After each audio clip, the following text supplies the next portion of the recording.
اب کیا کروں میں کہ گوش و کنار سے کونوں خدروں سے آوازیں آتی ہیں کہ صاحب فاتحہ پہنچتی نہیں ہے، مر گئے ہیں، ضرورت کیا آ رہی ہے فاتحہ پڑھنے کی۔ بعض ہمارے دوستوں کے ہم جب تعزیت کے لیے جاتے ہیں تو ہمارے کان میں پھونک دیا جاتا ہے جی ہاتھ اٹھا کے فاتحہ مت پڑھیے گا، ان کو اچھا نہیں لگتا ہے۔ یہ کہتے ہیں جی مر گئے ہیں، اب فاتحہ تو پہنچتی نہیں ہے، ضرورت ہی نہیں ہے۔ میں تو آپ کی اور اپنی بات کر رہا ہوں۔ میں سرکار کے روزے پر جب گیا اور سلام کرنے لگا تو کہنے لگے جی ایک سلام کہہ کے دوسرا سلام اپنی پسند کا مت کہو، اس لیے کہ پہنچتا نہیں ہے۔ الجھنا شروع ہو گئے ہمارے ساتھ۔ باہر نکلا جنت البقیع کی طرف جاتے ہوئے، وہ جو صاحب مجھ سے بحث کر رہے تھے وہ مصری تھے، مصر سے آئے ہوئے تھے۔ گفتگو کچھ آگے بڑھی، میں نے کہا جی صلوات نہیں پہنچتی، سلام نہیں پہنچتا، کہنے لگے نہیں مر گئے، کوئی صلوات سلام نہیں پہنچتی۔ میں نے کہا آپ کے والد زندہ ہے؟ کہنے لگے جی ہاں زندہ ہے۔ میں نے کہا آپ کے دادا زندہ ہے؟ کہنے لگے نہیں انتقال ہو گیا۔ میں نے کہا ان پہ اللہ کی لعنت ہو۔ ناراض ہو گئے مجھ سے، کہنے لگے آپ کو شرم نہیں آ رہی، میرے مرے ہوئے دادا پہ لعنت بھیج رہے ہیں۔ میں نے کہا لعنت پہنچ گئی، صلوات نہیں پہنچتی؟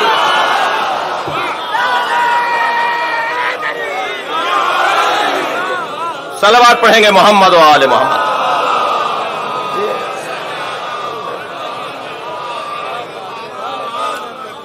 بھائی انداز ہے سوچنے کا، ہمارا بھی اور کسی اور کا بھی ہو سکتا ہے۔ ایک اور صلوات نبی کی ذات پر دیا کریں۔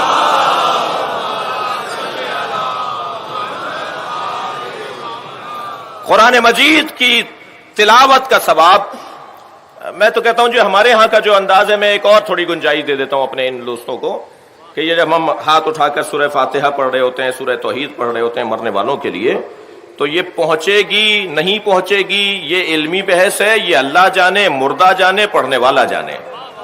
لیکن ہمارے ہاں کا انداز تعظیم ہے کسی مرنے والے کے لیے، اس پہ تو کم سے کم آ جاؤ۔ اتنی شدت تو نہ دکھاؤ کہ ہاتھوں کو اٹھنے نہیں دیتے۔ بھئی انداز ہے تعظیم کرنے کا، مرنے والے کی تعظیم کرنے کے لیے بیٹھے ہیں، اس کے قدردانی کے لیے جمع ہیں۔ اور اس سے بالاتر بات تو یہی ہے کہ ہم اللہ کو کریم مانتے ہیں اور اللہ سے اس کے کرم کا تقاضا کر رہے ہوتے ہیں ہاتھوں کو اٹھا کر۔ آپ لوگ کچھ تھکے تھکے سے خفا سے بیٹھے، بہت سارے لوگ بہت ساری باتوں کو نہیں مانتے عزیزان گرامی، لیکن اللہ منوا دیتا ہے۔ تھکے ہوئے تو نہیں ہیں آپ حضرات؟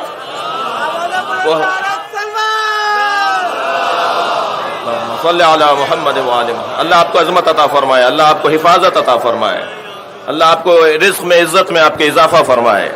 ایک ایک فرد جو ادھر بیٹھا ہے، جو آواز میری سن رہا ہے، اللہ اس کو اپنے حفظ و امان میں قرار دے۔ بہت سارے لوگ بہت ساری چیزوں کو مانتے نہیں ہیں مگر اللہ منوا دیتا ہے۔ آپ دیکھیے بہت سارے لوگ وسیلے کو مانتے نہیں ہیں مگر ہاتھ اٹھا کے دعا ضرور کر رہے ہوتے ہیں۔ یہ کیا ہے؟ وسیلہ نہیں ہے تو یہ کیا ہے؟ جب حضرت یوسف کو کنویں میں ڈال دیا نا ان کے بھائیوں نے، تو پکار رہے تھے یا اللہ میری مدد کر، یا اللہ میری مدد کر۔ جبریل نازل ہوئے، جبریل نے فرمایا ہے یوسف اگر تم بچنا چاہتے ہو تو ذرا اپنا ہاتھ پھیلاؤ اور اس پہ غور کرو، 5 انگلیاں ہیں، 14 بند ہیں۔ اللہ نے یہ پوری کائنات 5 اور 14 کی وجہ سے بنائی ہے۔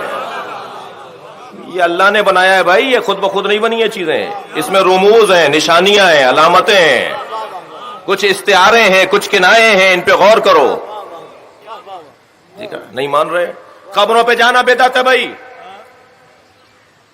اللہ آپ سب کو نبی کا مزار دکھائے اور اللہ آپ سب کو جنت البقیع وہ اجڑی ہوئی قبریں بھی دکھائے۔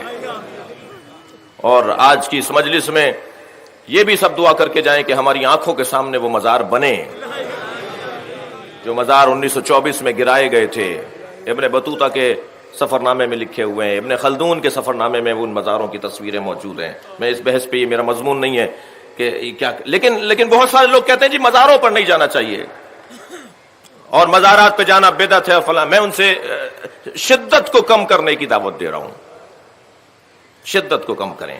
یہ مزارات پر دھماکے کرنا، گرا دینا، ان کی بے حرمتی کرنا، اس میں ذرا شدت میں کمی لے کر آئیں۔ آپ نہیں مانتے مزار کو، اللہ منواتا ہے۔ مثال دینے جا رہا ہوں، خانہ کعبہ کا طواف کر کے آئے ابھی جناب مصطفیٰ صاحب، اللہ تمام حاجیوں کی عبادتوں کو قبول فرمائے۔ جی خانہ کعبہ تو 4 گوشوں والا کی عمارت ہے نا، وہ جو جس نے سیاہ پوشی، جس نے سیاہ چادر اوڑی ہوئی ہے، وہ 4 گوشوں والا مربع ایک عمارت ہے نا جو خانہ کعبہ ہے، اس کے ساتھ جو ناٹی سی دیوار ہے، وہ چھوٹی سی دیوار ہے جسے حتیم کہتے ہیں، وہ تو خانہ کعبہ نہیں ہے، مگر اس کا طواف نہیں کرو گے تو طواف باطل ہو جائے گا۔ وہ ہاجرہ اور اسماعیل کی قبریں ہیں، قبریں مت مانو، میں طواف کرواؤں گا۔ صلوات پڑھیں محمد و آل محمد پر۔